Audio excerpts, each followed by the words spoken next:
Good morning, good evening guys! Welcome back to my channel. Ayan, mega love shoutout po kay Kalingap Rob, kay Kuya Val, sa buong team Kalingap. Kita nyo naman po guys sa ating topic, meron tayong ebidensya na nakalap, ayan, patungkol sa bitak-bitak na bahay ni Viancy na gawa nga daw po ng lindol. Pero speaking lindol, sa Mindanao pala guys, ay niyanig ng magnitude 7.1. Ayan. Grabe yung napanood ko kanina.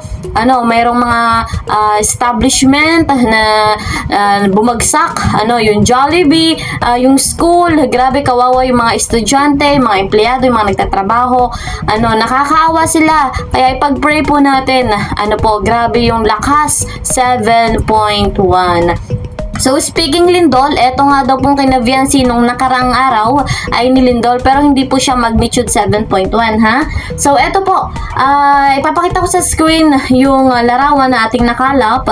Yan daw po ay yung bitak-bitak na bahay ni Viancy. Kung saan sa post na ito, pahiram po kay Kasolido, kung saan ay inani ng iba't ibang opinyon ng kanilang mga saloobin. Ating basahin, sabi dito, Viancy Jane, kahit papa mo gagawa dyan, kaya niya. Normal lang yan. Diyos ko, kala ko naman grabe na. Dito nga sa abroad, ang ganyan din mga bahay, may bitak, tapalan lang yan, tapos pinturahan ulit. Wag OA magbalita. Pagsahod mo kay YT, ipagawa mo or manawagan ka, baka may sponsor dyan. So, binabasa lang natin, guys. Ito pa. Mas okay na po yan, kunting bitak lang naman pala. Kesa doon sa dati nilang bahay na inaabot ng tubig dagat, OA naman si Doc Lat. Sabi, bitak lahat ng hollow blocks at hindi mapapakinabangan ang second floor. Ay, may ganun palang sinabi si Doc. So, ito pa.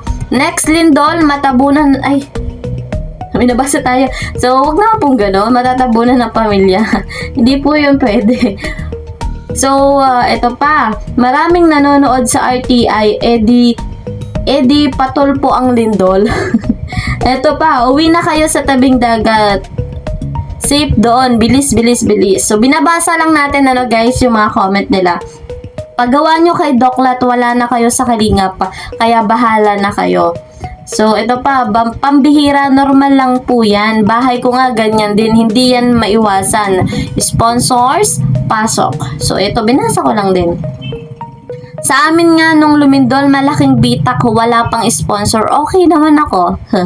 Ito pa, parinig lang yan sa mga sponsors niya. Hi. One sign pa lang po yan, parang nakarama kumbaga. Pero sa dami-daming bahay, din dyan na 3rd to 4th, 5th, parang wala naman ako narinig na biak-biak. Ito pa, mastic at pintura lang yan,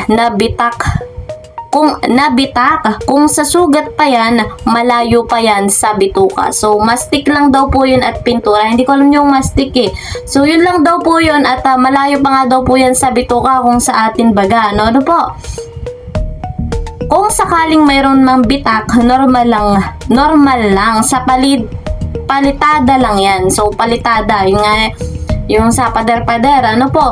Normal na bitak yan, lalo't sa mga duktungan. Huwag mag-alala, matibay pa rin yan.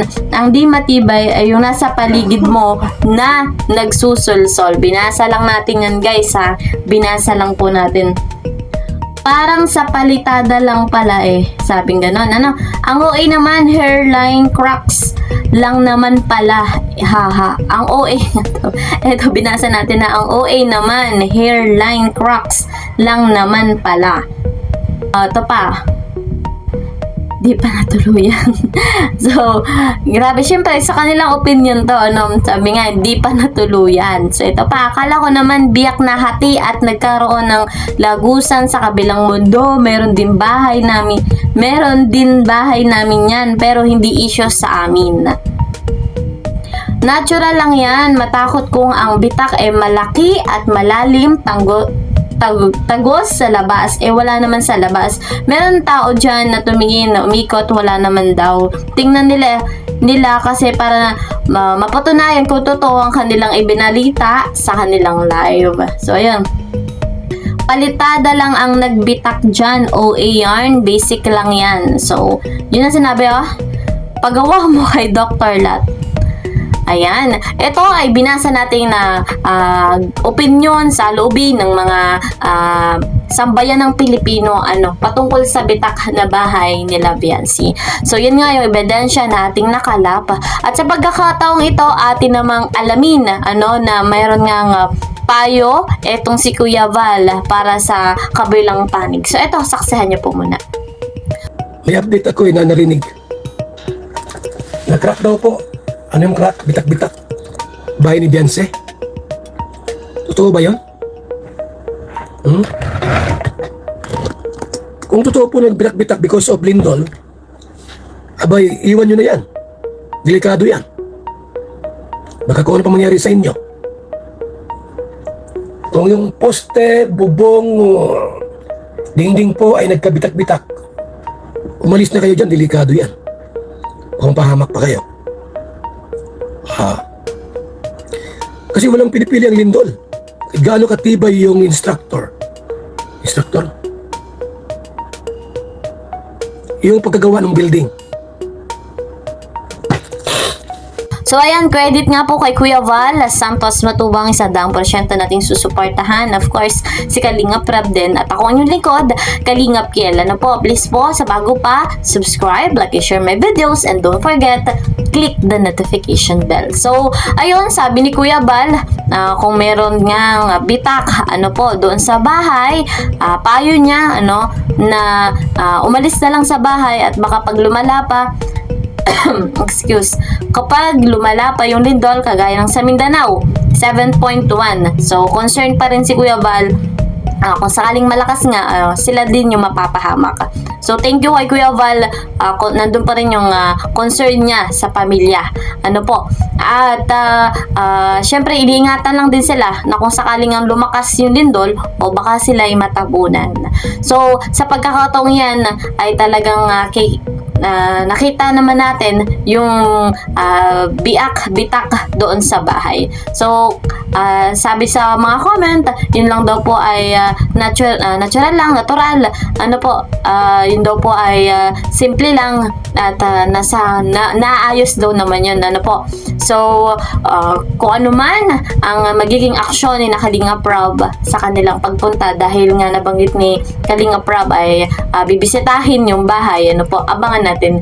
Hindi naman natin alam kung isasama sa vlog, lalo na at wala na po sa Kalingap ang pamilyang ito, si Viancy, wala na po. So hindi natin alam kung isasama pa ni Kalingap Rab na i-vlog iyon sa kanilang pagbisita. Kailangan nila syempre i-double check kung yung bang bitak na yon ay delikado or dahil lang sa kaya pa yon iayos. Meron kasi nga nagbibitak ng dahil lang sa simple lang yon. Hindi naman tayo ganun kahusay pagdating sa constructions.